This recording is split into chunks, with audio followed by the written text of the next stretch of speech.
안녕하세요. 중국 까발리는 남자 중까남 황현철입니다. 반갑습니다. 제가 오늘 소개해드릴 내용은 중국의 언론 통제에 관한 소식입니다.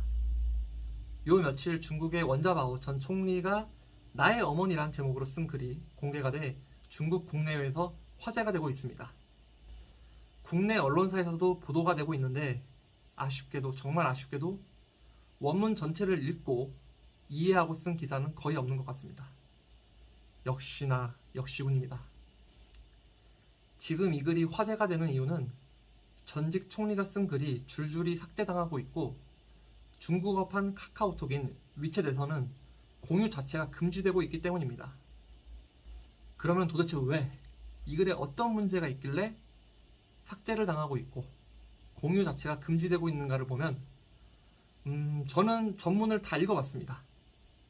전문을 다 읽어봤는데 마지막 문단에 문제가 있었습니다. 자, 지금 보는 이 부분이 원자바오 전 총리가 쓴 나의 어머니란 글에서 문제가 됐던 부분입니다. 제가 먼저 중국어로 읽고 해석하고 해설까지 해드릴게요. 我同情穷人，同情弱者，反对欺辱和压迫。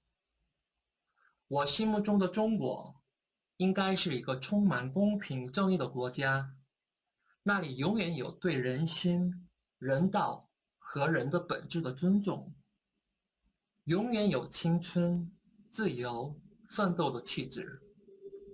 我为此呐喊过，奋斗过，这是生活让我懂得真理，也是妈妈寄予的。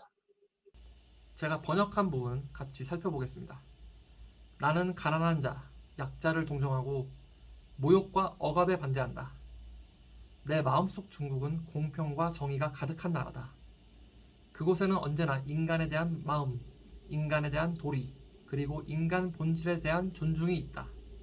청춘, 자유, 분투의 기백도 늘 함께한다. 나는 이를 위해 소리쳤고 노력했다. 이는 삶이 깨우쳐준 진리이자 어머니의 가르침이다. 친절한 중까람 해설 들어갑니다. 모욕과 억압에 반대한다는 표현이 있습니다. 이 말은 모욕과 억압이 있다는 말로 들릴 수 있고 해석될 수 있습니다. 그리고 다음 문장. 내 마음속 중국은 공평과 정의가 가득한 나라다. 에서 내 마음속 중국은 원자바오 전 총리가 바라는 중국의 모습입니다.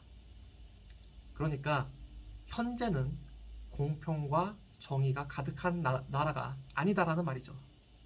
그렇죠? 그러면서 원자바오는 인간에 대한 마음, 인간에 대한 도리, 인간 본질에 대한 존중, 청춘, 자유, 분투의 기백 이러한 것들을 위해 자신이 노력했다고 말합니다. 퇴임한 지 8년도 더 지난 총리가 이러한 가치들을 언급한 것은 현 정부의 노력이 부족하다는 지적으로 읽힐 수 있습니다. 우리 기준으로 보면 전 총리가 이런 이야기도 못해? 이게 도대체 왜 문제가 돼? 라고 생각하실 수 있습니다. 그런데 중국입니다. 시진핑이 국가주석에 당선된 이후 중국의 언론 통제와 검열은 크게 강화되었습니다. 더군다나 중국 공산당 창단 100주년을 앞둔 시점입니다. 잡음이 나올 만한 글은 일절 허용되지 않는 분위기입니다. 자, 그러면 원자바오 전 총리는 자기가 쓴 글의 그 부분이 문제될 것을 몰랐을까요? 아니라고 봅니다. 저는 원자바오 전 총리가 나의 어머니란 글을 통해 일부러 시진핑 국가주석을 간접적으로 비판했다고 봅니다. 그렇게 생각하는 이유는 원 전 총리 어머니인 양즈윈 여사는 지난해 12월에 돌아가셨습니다. 조상에게 차례를 지내는 청명절, 4월 4일이죠. 청명절을 앞두고 여러 매체에서 기획 기사를 준비했을 것이고요. 원 전 총리 측에 연락을 취했을 겁니다. 나의 어머니는 그렇게 쓰여졌고 위에서 언급한 마지막 단락이 문제가 됐을 겁니다. 문제가 되는 부분을 수정하면 되지만 수정하지 않았고 그래서 주요 관영 매체가 아닌 상대적으로 알려지지 않은 마카오의 오문도부에 연재됐을 것이라는 판단입니다. 과거 원자바오 총리 재임 시절 숨은 쉴 수 있었습니다. 무슨 말이냐? 당과 정부에 대해 비판이 어느 정도 수준에서 허용이 됐다는 말입니다.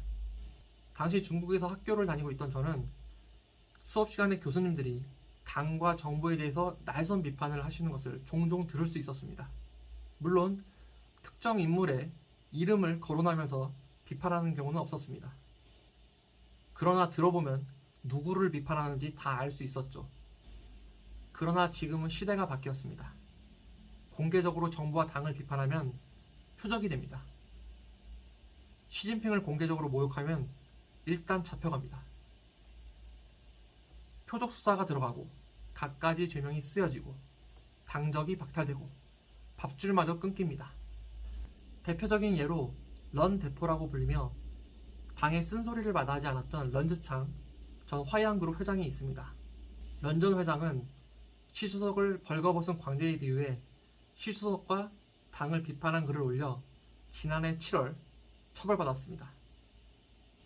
같은 해 8월에는 차이샤 전 중앙당교 교수가 시진핑을 마피아 도목에 비유하고 비판한 죄로 당적을 박탈당했고 연금마저 끊긴 일이 있었죠.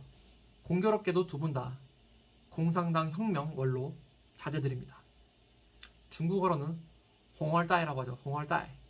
참고로 차이샤 전 교수는 지난해 미국의 소리와의 인터뷰에서 홍얼다이의 60에서 70%가 시진핑에 대해 반감을 갖고 있다고 말했습니다. 아무튼 시진핑의 권력이 막강하고 공고해 보이지만 실상은 그렇지 않습니다. 국가주석으로 취임 당시 권력 기반이 약했던 시진핑은 선택적 반부패로 권력을 강화했는데 이 과정에서 손에 너무 많은 피를 묻혔습니다. 그리고 그동안 실정을 거듭해왔지만 실정을 업적으로 포장하는 파렴치함을 보여왔습니다. 가장 대표적인 예가 현재 코로나 사태죠. 저는 이러한 상황에서 퇴임한 국가원로인 원자바오 전 총리가 총대를 메고 시진핑 국가주석을 간접적으로 비판했다고 생각합니다. 그리고 그 글이 공개된 시점이 중국 공산당 창단 100주년을 앞둔 시점이라 줄줄이 삭제와 공유 금지와 같은 조치가 이어졌다고 봅니다. 마지막으로 이번 일에 대한 중국 네티즌들의 반응을 살펴보면 이 글은 차단되지 않았나? 또다시 들추는 이유가 뭐냐? 이에 대한 답글로 어머니에 대한 그리움을 담은 글인데 들추는 이야기가 뭐냐니? 재미냐? 공산당 체제에 동화됐냐?